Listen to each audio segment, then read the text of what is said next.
পাকিয়ে গেছে, মানে আমি ভেবেছি মরেই যাবে। জল দেওয়ার পর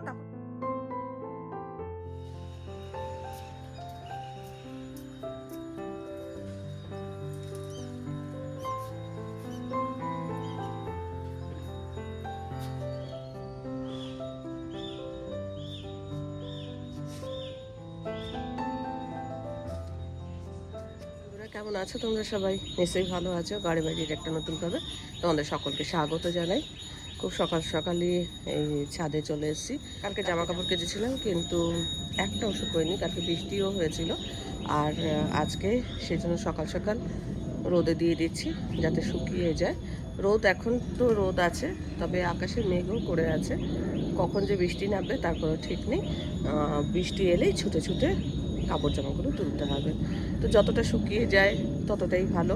আর ভেজা ভেজা কাপড়ের বড্ড গন্ধ হয়। এখন চলো কাপড় জামাটা শুকনো করতে দিয়ে তারপরে নিচে যাই। এখনও চাটা কিছু খাইনি। আমার কর্তা মর্নিং ওয়াকে গেছে, এখনও আসেনি। এলে তারপরে দুজনে একসাথে চা খাবো। জামা কাপড় তো মেলা হয়ে গেছে, চলো এবার দেখাই তোমাদের গাছে কি কি ফুল ফুটেছে। অলকানন্দা ফুটেছে অনেকগুলো, এছাড়া কুড়িও রয়েছে। দেখো কুড়িগুলো কাছের থেকে তোমাদের দেখিয়ে দিয়েছি। আর ব্লু ডিজিক কত ফুটেছে, বিভিন্ন রকমের ফুল ফুটেছে। সবজিকেও কিন্তু নেহাত কম হয়নি, অনেক বরবটি হয়েছে। দেখো কি ভালো লাগছে না দেখতে। একদিন বরবটি তুলবো। টগরও ফুটেছে। টগর দিয়ে কিন্তু পুজো করতে খুব ভালো লাগে, অনেকক্ষণ ফুলটা তাজা থাকে। আর লক্ষ্মী জবা দু একটা করে রোজই ফুটছে, মোটামুটি দুটো তিনটে তো ফুটছেই। গাছের ফুল তো কিছু তোমাদের দেখিয়ে দিলাম, চলো এবার দেখাই আকাশের অবস্থা কেমন। আকাশে হালকা হালকা মেঘ দেখা যাচ্ছে, তবে রোদও আছে কিন্তু বেশ চড়া। বেলার দিকে বৃষ্টি হবে কিনা বলতে পারছি না, তবে এই মুহূর্তটা কিন্তু খুব সুন্দর পরিষ্কার আকাশ। মানে একটু একটু মেঘ দেখতে পাচ্ছ ঠিকই, কিন্তু ঝলমলে রোদও উঠেছে। মনে হয় কাপড় জামাগুলো তাড়াতাড়ি শুকিয়েই যাবে। আর এই মাচাটার মধ্যে যে লতানো লতানো গাছগুলো, এগুলো দেখতে কিন্তু বেশ ভালো লাগছে। চারপাশে কাপড় জামা মেলা, আর তার ফাঁকে ফাঁকে গাছপালা। এখানে এই যে এইটা নাকচাপা, এটাও ভালো ফুটছে। অনেক ধরনের ফুলই ফুটছে। আজ এই দুটো ঢ্যাঁড়স হয়েছে, তুলে নেবো, দুটো তিনটে তুলে নেবো।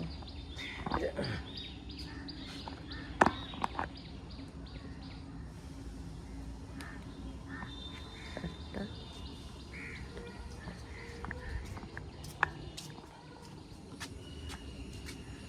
এই একটা,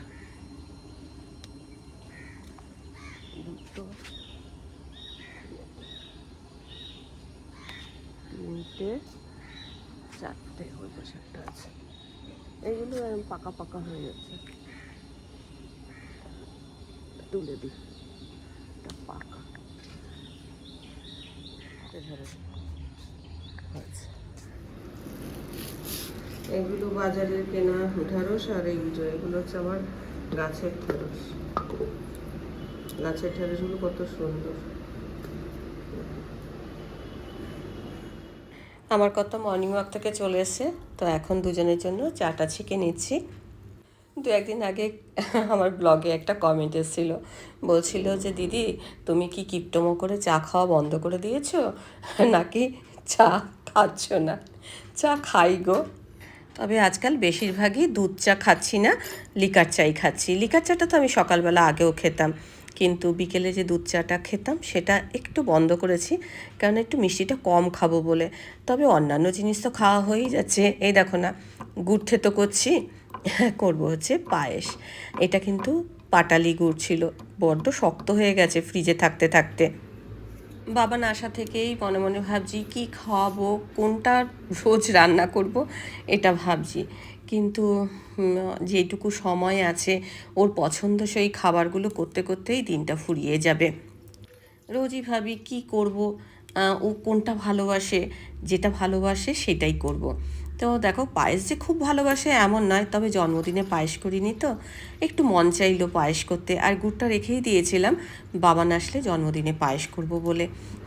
বাঙালি ছেলে পায়েস খাবে না এমন নয়, কিন্তু খুব ভালোবেসে নয়।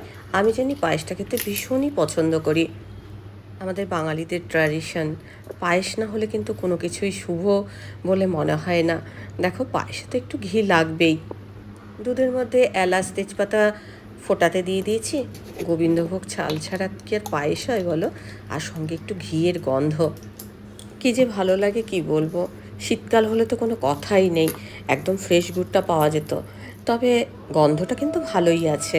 দেখো সব কিছু জোগাড় করে রেখেছি, দুধও ফোটাতে দিয়েছি, এদিকে ঢ্যাঁড়সগুলো ধুয়ে রেখেছি। ঢ্যাঁড়স আবার না ধুয়ে কাটলে না বড্ড পিচ্ছিল পিচ্ছিল হয়, ওটা দিয়ে আবার রান্নার ভিডিও হবে। এখন কিন্তু ব্রেকফাস্টের জন্য আমি তৈরি হচ্ছি।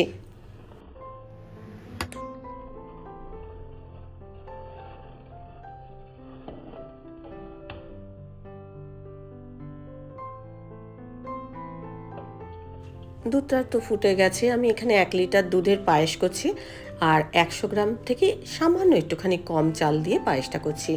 এখন দুধটা ফুটে ওঠার পর তারপরে চালটা দিয়ে দিচ্ছি, চালটা সেদ্ধ করে নেব। আর ততক্ষণে ব্রেকফাস্টের জন্য আজকে যা যা করব সেগুলোকে আমি রেডি করে নেব। আজ ভাবছি একদম ট্র্যাডিশনাল যে পরোটা হয়, 3 কোনা পরোটা, আমি সেই পরোটাটাই করব। ট্র্যাডিশনাল পায়েস সঙ্গে মানে ট্র্যাডিশনাল 3 কোনা পরোটা।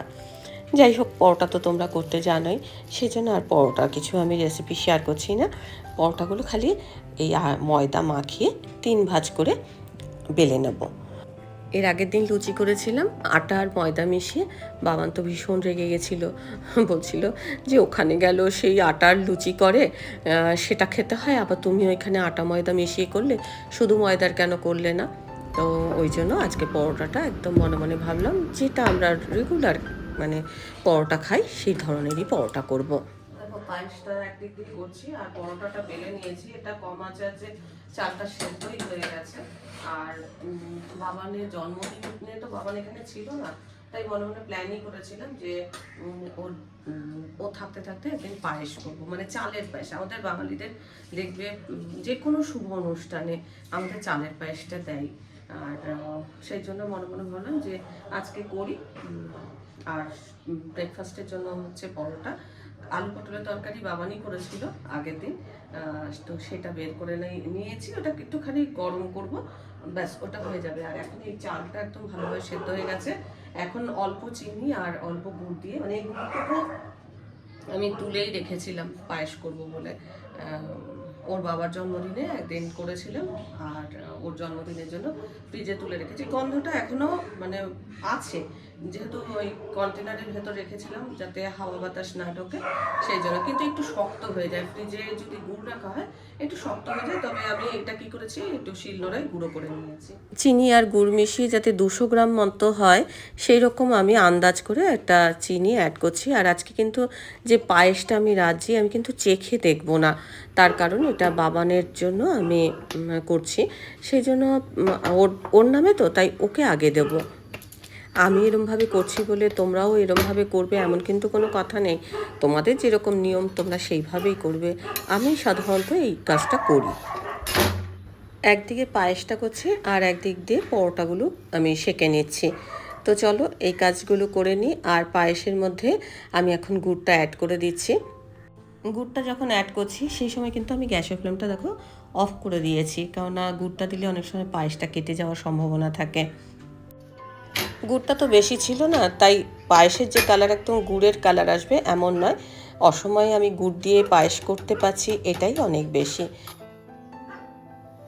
পাড়ায় নিশ্চয়ই অচেনা কেউ এসছে, না হলে চেঁচায় না তো।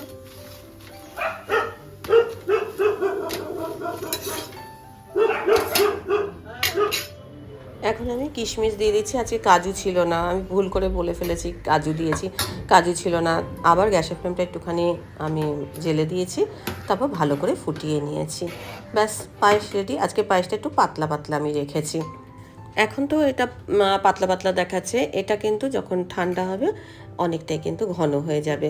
পায়েস অনেকে একটু ঘন খেতে পছন্দ করে, আবার একটু পাতলা পাতলা খেতে পছন্দ করে। তো দেখো আজকে ব্রেকফাস্টে এই যে 3 পরোটা, সঙ্গে বাবান করেছিল সেই আলু পটলের তরকারি, যেটা তোমরা খুব বলেছিলে, দারুণ কালার হয়েছে।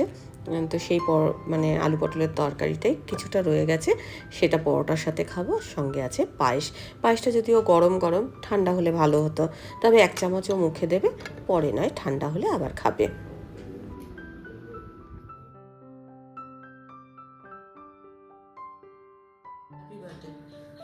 Thank you.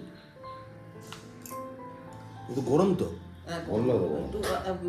এটা তোর নামে, এটা তুই খাবি আজকে। পরোটা ঠিক আছে? খাইনি তো, শুধু ময়দার পরোটা। তাহলে ঠিক আছে।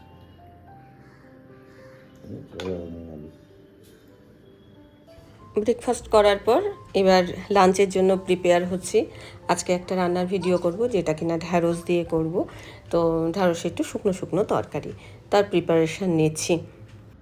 এই ঢ্যাঁড়সের রেসিপিটা আমি শঙ্করিস কিচেনে আপলোড করব, একদম অন্যরকম, একটু ইনোভেটিভ, খেতে ভালো লাগবে। চাইলে শঙ্করিস কিচেনটা ফলো করে এই রেসিপিটা দেখে নিতে পারো, তবে একদম নিরামিষভাবে তৈরি।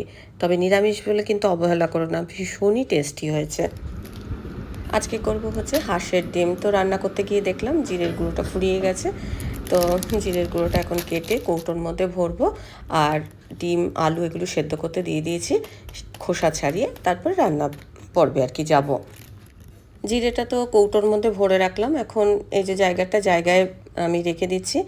আর যে প্যাকেটটা ছিল, সেই প্যাকেটটা দেখো একটা প্লাস্টিকের ব্যাগের মধ্যে আমি রেখে দিচ্ছি। কত দেখেছো তো প্লাস্টিক জমা হয়, আর এগুলো এখানে ওখানে পড়লেই ধরো আমাদের পরিবেশটা দূষিত হয়। একটা জায়গায় জমিয়ে রেখে তোমরা যখন মিউনিসিপ্যালিটি গাড়ি বা যাই হোক মানে সেখানে দিয়ে দিও, যেখানে সেখানে প্লাস্টিক ফেলো না কিন্তু। আর দেখো এই যে ডিমগুলো সেদ্ধ হয়ে গেছে, একটু নুন হলুদ মাখিয়ে নিচ্ছি। এবার এটা ডিমের ঝোল করব। আজকে লাঞ্চে আছে এখানে ডাল, এটা হচ্ছে বেগুনের একটা চটপটা রেসিপি, আছে ডিম, এখানে আছে ভেন্ডি, আর আছে পায়েস। ডিমগুলো ভাগে ভাগে তুলে রেখেছি। আজকে আকাশটা একদম পরিষ্কার ঝকঝকে হয়ে আছে, আর সারাদিন প্রচুর রোদ দিয়েছে। সব জামা কাপড় আমার শুকিয়ে গেছে। এটা অবশ্য আমার জামা কাপড় না, এগুলো হচ্ছে রত্নার জামা কাপড়, আমার পাশের বাড়ি।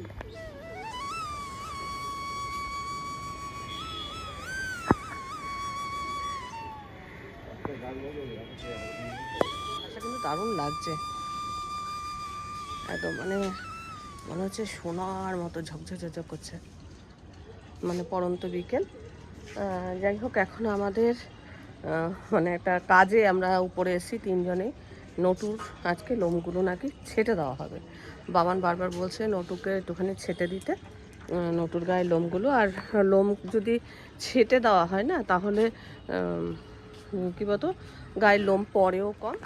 তো নটুকে সবার আগে একটু দেখে নাও তোমরা, এই তো দেখে নাও, এই দুষ্টু বাচ্চাটাকে একবার দেখে নাও।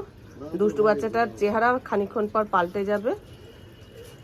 এই যে দুষ্টু বাচ্চা খেলনা নিয়ে এসছে, খেলনা পাতি নিয়ে সব এসছে, এখন ওর গায়ের লোমগুলো ছাটা হবে। এখানে এই যে বাবান যে ক্যাপসিকামের, এখানে এগুলো কে ফেললো? জল টল কিছু নেই, দেখতে চারা, এই তো শিকড় হয়েছে, এই তো চন্দ্রমল্লিকার চারা বেরিয়েছে, ডাল কেটে লাগিয়েছিলাম, তাতে এই যে শিকড় বেরিয়েছে দেখো।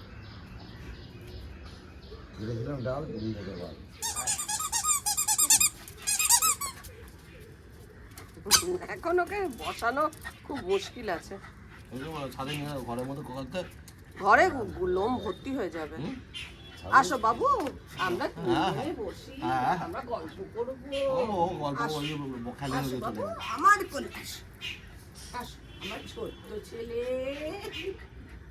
নন্টু বাচ্চা, আসো।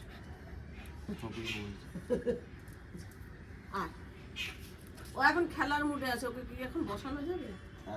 আচ্ছা আচ্ছা বাবু, ননটা এখানে এখানে এখানে, আমার চাপ মেরে প্যাক করে আওয়াজ করে বলেছে। কি করছিস তুই? হ্যাঁ, এটা কি? এটা এটা এটা এটা এটা এটা ধরো। ও সোনা ছেলে, সোনা, আমার সোনা বাবু। হ্যাঁ, একটু একটু বলটা দিও তো, বলটা দিও। এই যে নাও, খেলনা খেলনা নাও, খেলনা নাও, এই তো।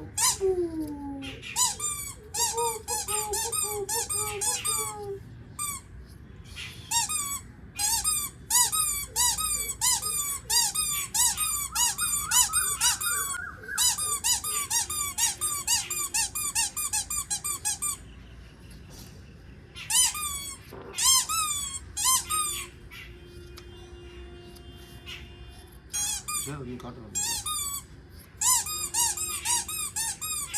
গেছে বন্ধ করে দাও ছেড়ে দাও ছেড়ে দাও এখন সুস্থ দিকে একদম চুপচাপ আছে। এরকম করলে হবে না, এরকম করলে খেলবো না। এখান থেকে কাটবে।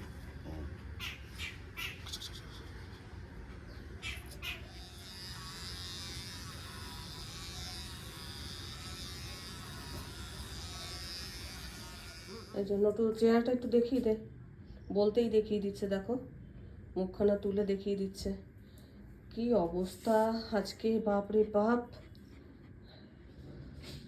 তারপরে স্নান করেছে, এই যে এখন এরকম বসে আছে। নটুর লোম টোম কেটে আমিও স্নান করলাম, মাথা ভেজাইনি, শুধু গা হাত পা ধুলাম। আর কি বলতো, নটুকে ট্রিমার দেখে এত ভয় পেয়েছে, এত ভয় পেয়েছে কি বলছে, একবার মানে আমাকে একবার বাবানকে, ওর বাবাকে সবাইকেই কামড়ে দিতে চাইছে। ট্রিমারের ওই আওয়াজটা শুনলেই প্রচণ্ড ভয় পাচ্ছে। অন্যান্য সময় কাচি দিয়ে কাটি এরকম করে না, কিন্তু আজকে ট্রিমারের আওয়াজে ভীষণ ভয় পেয়ে গেছে। তারপর যাই হোক ওকে ছেড়ে দেওয়া হয়েছে। এবার ছেড়ে দেওয়ার পর বাবানের সঙ্গে খেলছিল ওর খেলনাটা নিয়ে দৌড়াদৌড়ি করে খেলতে খেলতে একটা জায়গায় মানে আঘাত লেগেছে। এবার কোথায় লেগেছে সেটা আমরা বুঝতে পারছি, ছুটতে লেগেছে। তো এইবার এসে এরকম দলা হয়ে কুকড়ে আমার কোলের মধ্যে ছুটতে এসে আমার কোলের মধ্যে বসে পড়লো। তারপরে আমি তো কেঁদে মেদে একাকার, বলছি বোধহয় মরেই যাবে এরকম করছি। মানে আমার কথা সন্ধেবাতি দিচ্ছিল আর ও এরকম মানে ছোটাছুটি করে খেলছিল। তারপরে এসে তো আমার কোলের মধ্যে শুয়ে পড়েছে। তারপরে তো মানে কী করবো বুঝতে পারছি না। আমি একবার ভাবছি ডাক্তারের কাছে নিয়ে যেতে হবে না কী হবে, কোথায় আঘাত লেগেছে সেটাও বুঝতে পারছি না। কিন্তু ছুটতে এসে মানে কুকড়ে পুরো দলা পাকিয়ে আমার কোলের মধ্যে শুয়ে পড়লো। তারপরে বাবানকে বললাম তুই শিগগিরই এক মগ জল ওর গায়ে ঢাল, মাথার মধ্যে ঢাল, কোথায় লেগেছে বুঝতে পারছি না। তারপরে বা ও উত্তেজিত হয়ে গেছে, বমি টমিও করে ফেলেছে, পায়ের কাছে এসে শুয়েছে, কোথাও মানে পোকা টোকা কিচ্ছু নেই, একদম পরিষ্কার গা, দেখো পরিষ্কার। ওই জন্য এখনো ওকে বাঘের মতো করে সাজাবে ভেবেছিল, এখন না হয়েছে বাঘ, না হয়েছে সিংহ, না হয়েছে কুকুর, কোনোটাই হয়নি। এখন একটা উদ্ভট প্রাণী লাগছে। যাই হোক, যে ভয়টা পেয়েছিলাম ভয়টা কেটে গেছে। মানে ও ঠাকুরঘর থেকে পুজো দিতে দিতে চলে এসছে আমার কান্নাকাটি শুনে। হ্যাঁ ওটা চোখের ওখানে কোথায় থেকে, হ্যাঁ বললাম না পাথরটা লেগেছে, দেখাই দাঁড়াও, ওই জন্য ছুটতে গিয়ে পাথরটার মধ্যে লেগেছে, কেটেছে। চোখটা সর্বনাশ হয়ে যায়নি, এই অনেক সৌভাগ্য। এর জন্য এরকম মানে পুরো দলা পাকিয়ে গেছে, মানে আমি ভেবেছি মরেই যাবে। জল দেওয়ার পর তারপর মানে ঠিক হলো। এই এখন মাথাটা ফাটিয়েছে গো, এই দেখো, দেখা বাবু দেখা চোখের উপরটা, বললাম না কি মানে এরকম তো করে না কোনো সময়। ফেটে গেছে, হ্যাঁ মাথা না এরকম করবে না, পায়ে লাগবে। হ্যাঁ পায়ে, আমি বলছি পায়ে লাগেনি। একটু কিছু ওষুধ কি করে লাগাবো, আর্নিকা দিয়ে দাও। হ্যাঁ জল দেওয়ার পর ও শান্ত হলো, এইরকম পড়ে গেছে পুরো, মানে হ্যাঁ পুরো টাল খেয়ে পড়ে যাচ্ছে। আমি ভয়ে মরে যাচ্ছি, আমি ভাবছি বোধহয় মরেই যাবে। এই এখন দেখা যাচ্ছে যে ওই চোখের ওখানটা বাড়ি খেয়েছে। ওই যেখানে আমি বুদ্ধ মূর্তিটা রাখি না, সেই মূর্তিটা খেলছিল, ছোটাছুটি করে খেলছিল, খেলতে ওই খেলনাটা ছুঁড়ে দিচ্ছে, আবার ও নিয়ে আসছে। এইবার হঠাৎ করে দৌড়াতে এসে ওখানে বোধহয় লেগেছে, বুঝেছি ওখানটা লেগেছে পাথরটায়। আমি বলছি বারবার পাথরটাতেই লেগেছে, এসে দেখছি আমার কোলের মধ্যে দলা পেকে গেছে। মাথা লেগে মরে যেতে পারতো। ফেটে গেছে, কোনো অসুবিধা নেই, পাগল হয়ে যেতে পারে, রক্ত জল মাথায়, এমনি আধা পাগল পুরো পাগল হওয়ার অসুবিধা কি আছে। তাও ওই সামনের দিকে তো আমি লোম কাটিনি, তখন ছেড়েই দেওয়া হয়েছে, খেলছিল। পাথরটা লেগেছে মানে কত জোরে লেগেছে, মানে কি বিরাট একটা অ্যাক্সিডেন্ট হয়ে গেছে। এখন দেখা গেল যে ওখানটা লেগেছে। আমি বলছি বারবার মাথায় লেগেছে। আমি কোথায় লেগেছে ওরা তো বলতে পারে না। কত শেখাওনি ছোটবেলা থেকে, কত শেখানো হচ্ছে। এখন অবশ্য খেলছে, দেখো এখন অবশ্য খেলছে, দেখো খেলনা টেলনা নিয়ে এসে খেলছে। আমি যার জন্য এই পাশগুলোতে আর কাটিনি, এইটুকু খালি কেটেছি, তা ট্রিমার দেখে ভয় পাচ্ছিল বলে কাঁচি দিয়ে এতটা কাটা হয়েছে, ট্রিমার বন্ধ করে দিয়ে। লাস্টে খেলছিল মানে থাক গিয়ে আর এই সামনের দিকটা আর কাটবো না, যেমন আছে। আর বাবা ওকে সিংহ বানাতে চেয়েছিল, বলছে সিংহের মতো করে করব, তো কিছুই হলো না, না সিংহ হলো না কিছু হলো।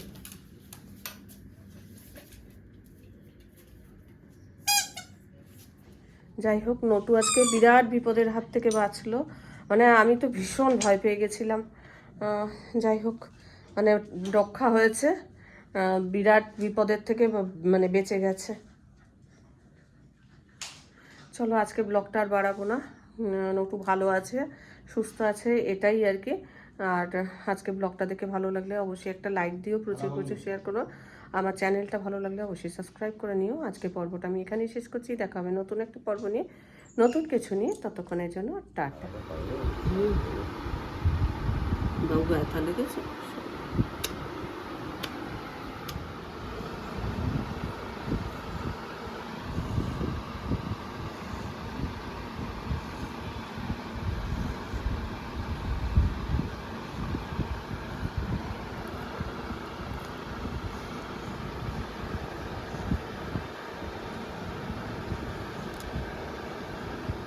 মায়ের আদরের বাচ্চা, আমার মায়ের আদরের বাচ্চা।